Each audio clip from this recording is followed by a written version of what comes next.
Hey guys, welcome to success Dilip. मैं दिलीप कुमार, स्वागत है आपका इस वीडियो में। तो दोस्तों, बात करने वाले हैं आज की बेहतरीन परमानेंट सरकारी नौकरी की नई वैकेंसीज के बारे में, जो कि वैकेंसी निकाली गई है CSIR भोपाल की तरफ से।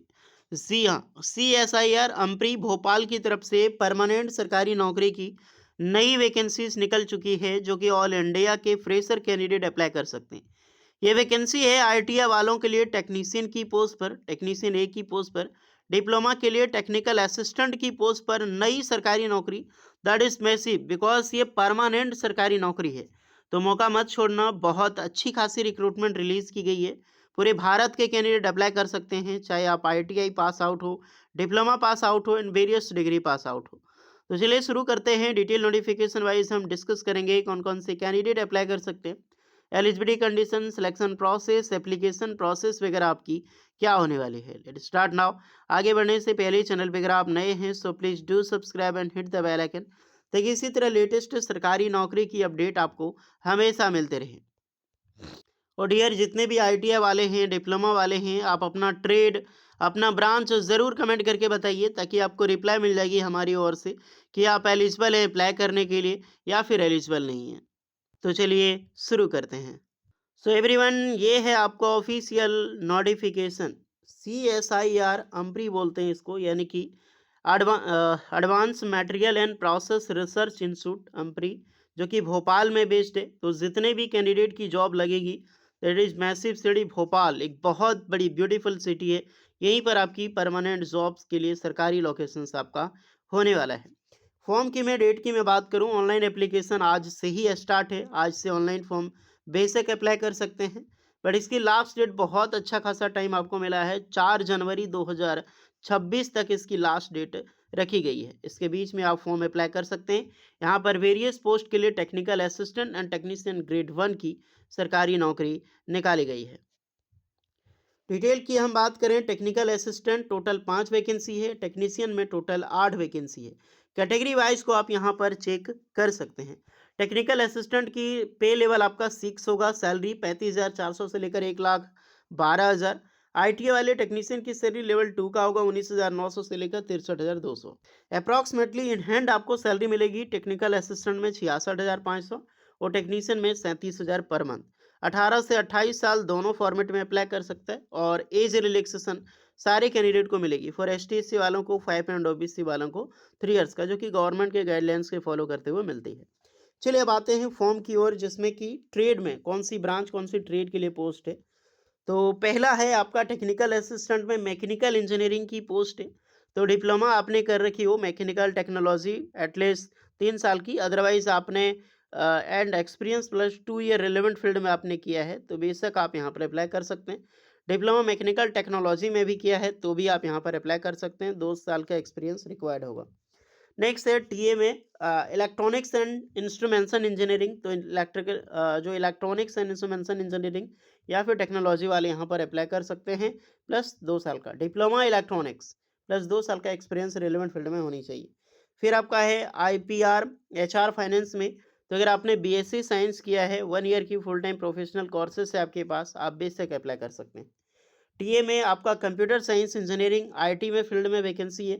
तो डिप्लोमा कंप्यूटर साइंस आपने किया है, यानी सीएस एंड आईटी से आपने कर रखी हो ब्रांच में, प्लस 3 साल का एक्सपीरियंस है आपके पास, आई मीन 2 साल का एक्सपीरियंस है, अप्लाई कर सकते हैं।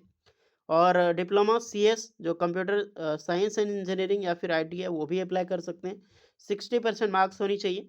अदरवाइज कोई कैंडिडेट बीएससी कंप्यूटर साइंस से किया है 60% मार्क्स के साथ, वो भी अप्लाई कर सकता है।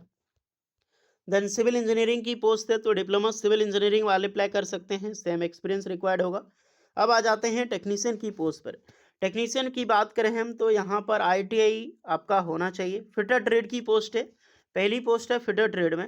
जनरल है तो सारे अप्लाई कर सकते हैं। 10th पास प्लस आईटीआई, और 10th में साइंस सब्जेक्ट होना बेहद ज़रूरी है। विदाउट साइंस सब्जेक्ट के जरिए आप CSIR का फॉर्म नहीं भर सकते। 10th पास प्लस आईटीआई होनी चाहिए 55%। फिटर ट्रेड के साथ आपने किया है तो बिल्कुल अप्लाई कर सकते हैं, कोई भी एक्सपीरियंस की रिक्वायर्ड नहीं रखी गई है। अगर आप सिंपली सिर्फ 10th बेस पे भरते हैं तो 2 साल का एक्सपीरियंस मांगा जाएगा, और 10th 11th के बेसिस पे, 10th के स्टैंडर्ड साइंस सब्जेक्ट के सिर्फ बेसिस पे भरते हैं तो 3 साल का एक्सपीरियंस रिलेवेंट फील्ड में है तो बेशक अप्लाई कर सकते हैं। आईटी वालों को इसमें फिटर में ना ही अप्रेंटिसशिप की ज़रूरत है, ना ही एक्सपीरियंस की, सिर्फ आईटीआई ट्रेड है, आप अप्लाई कर सकते हैं। फिर आपका कोपा की वैकेंसीज है, तो आईटीआई जो कोपा के ट्रेड है वो अप्लाई कर सकते हैं। नेक्स्ट है library and information science trade, तो एक आईटीआई का ट्रेड आता है लाइब्रेरी एंड इंफॉर्मेशन साइंस, ये ट्रेड की कैंडिडेट एलिजिबल है। इलेक्ट्रिशियन की टोटल 4 वैकेंसीज है और सबसे बड़ा बात की चारों ओबीसी में वैकेंसीज है। तो इलेक्ट्रिशियन ट्रेड या फिर इलेक्ट्रिक ट्रेड है आपका आईटीआई में, तो बेशक यहाँ पर आप एलिजिबल हैं। फिर आपका इंस्ट्रूमेंट मैकेनिक की आईटीआई इंस्ट्रूमेंट मैकेनिक या फिर इंस्ट्रूमेंट मैकेनिक प्रोग्राम ट्रेड वो भी अप्लाई कर सकते हैं। ड्राफ्टमैन सिविल वाले एलिजिबल है यहाँ पर 6 वैकेंसीज, सॉरी ये 1 वैकेंसी है, ये 6 वैकेंसी है, कोड होता है।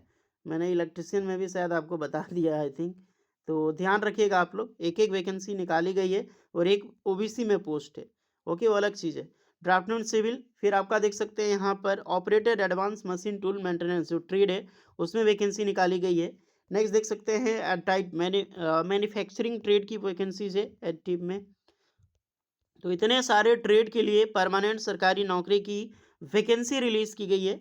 अपने कैटेगरी ज़रूर चेक कर लीजिएगा डियर, जिस ट्रेड में आप अप्लाई कर रहे हैं उसी के अकॉर्डिंग आपको यहाँ पर फॉर्म अप्लाई करना है। अन्य शर्तें लागू की गई है ऑनलाइन फॉर्म के बारे में, इसको जिक्र कर सकते हैं, जो कि नॉर्मल सा चीज़ है, जो कि हर इंसान को पता होता है फॉर्म अप्लाई करने से रिलेटेड।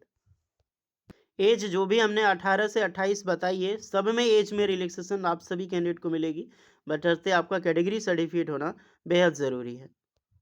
आते हैं फॉर्म कैसे अप्लाई करना है, तो फॉर्म डियर इसकी ऑफिशियल वेबसाइट पे विजिट करनी है। इसका अप्लाई लिंक आपको डायरेक्टली डिस्क्रिप्शन में भी मिल जाएगी, उसके ज़रिए आप डायरेक्टली फॉर्म अप्लाई कर सकते हैं और step by step form apply करिएगा, आसानी से अप्लाई कर सकते हो, कोई टफ चीज़ें नहीं होती है इसमें अप्लाई करने की। मैंने लास्ट डेट आपको बताया है। एप्लीकेशन फ़ी की मैं बात करूँ, जितने भी स्टूडेंट हैं एप्लीकेशन चार्ज आपका 500 यानी कि आरएस 500 रुपये आपका एप्लीकेशन चार्ज लगेगा, प्रोसेसर पेमेंट बोलो इसको। जितने भी एसटी एससी पीडब्ल्यूडी कैंडिडेट हैं उनके लिए कोई भी एप्लीकेशन चार्ज नहीं है, बट सारे कैंडिडेट को यहाँ पर एप्लीकेशन चार्ज लगने वाला है और सारे पेमेंट आपको ऑनलाइन करना होगा। सिलेक्शन प्रोसीजर वही थर्ड स्टेप का होने वाला है जो सीएसआईआर का होता है स्टेप प्रोसेस। अगर आईटीआई वाले की मैं बात करूं, डिप्लोमा वाले की मैं बात करूं, तो 200 नंबर का क्वेश्चन यानी 200 मार्क्स का एग्ज़ाम्स होगा। और टेक्निकल असिस्टेंट का मैं बात कर रहा हूँ, 3 घंटे की आपकी एग्जामिनेशंस होती है, जिसमें आपका पेपर 1 1 घंटे का होता है। 50 क्वेश्चन एबिलिटी से, मेंटल एबिलिटी, जिसमें कोई भी नेगेटिव मार्किंग नहीं होता है। सेकंड आपका 30 मिनट का पेपर होता है, जहाँ पर 25-25 क्वेश्चन इंग्लिश लैंग्वेज और जनरल अवेयरनेस से पूछा जाता है, 75-75 मार्क्स का, इसमें नेगेटिव मार्किंग होता है। तीसरा पेपर आपका 90 मिनट का होगा, जो आपका ब्रांच से रिलेटेड होगा, 100 क्वेश्चन 300 मार्क्स का, और इसमें भी नेगेटिव मार्किंग होता है। तो दोनों पेपर आपका अच्छे से होनी चाहिए। यही टेक्नीशियन की मैं बात करूँ तो 150 आपको इसमें रहता है क्वेश्चन, ओके, 150 क्वेश्चन आपको आंसर देना पड़ता है। अगर पेपर 1 बात करें, जो आपका मेंटल एबिलिटी टेस्ट होता है, 50 क्वेश्चन 100 मार्क्स का, कोई भी नेगेटिव मार्किंग नहीं होता है और ये 30 मिनट का होता है पेपर 1। सॉरी पेपर 1 की मैं बात किया, जिसमें कि 1 घंटे का होगा पेपर 1 और पेपर 2 इसमें अलॉटेड होगा। पेपर 2 इसमें 50 क्वेश्चन जो पूछा जाएगा पेपर 2 में, 30 मिनट का टाइम मिलेगा। जनरल अवेयरनेस और इंग्लिश रहेगा 25-25 क्वेश्चन, 75-75 मार्क का, एक-एक नेगेटिव मार्किंग होता है। और पेपर थर्ड जो आपका रहेगा 1 घंटे का, जिसमें कि आपको 50 क्वेश्चन आपका ट्रेड से रिलेटेड होगा, 150 क्वेश्चन 150 मार्क्स का होगा और इसमें भी नेगेटिव मार्किंग आपका होगा। तो ट्रेड मजबूत होनी चाहिए, इंग्लिश होनी चाहिए मजबूत, और आपका जनरल अवेयरनेस। आप इस एग्ज़ाम्स को आसानी से क्रैक कर सकते हैं। तो जाइए पहले फॉर्म अप्लाई कीजिए, सरकारी नौकरी है, परमानेंट सरकारी नौकरी, तो मौका नहीं छोड़नी चाहिए।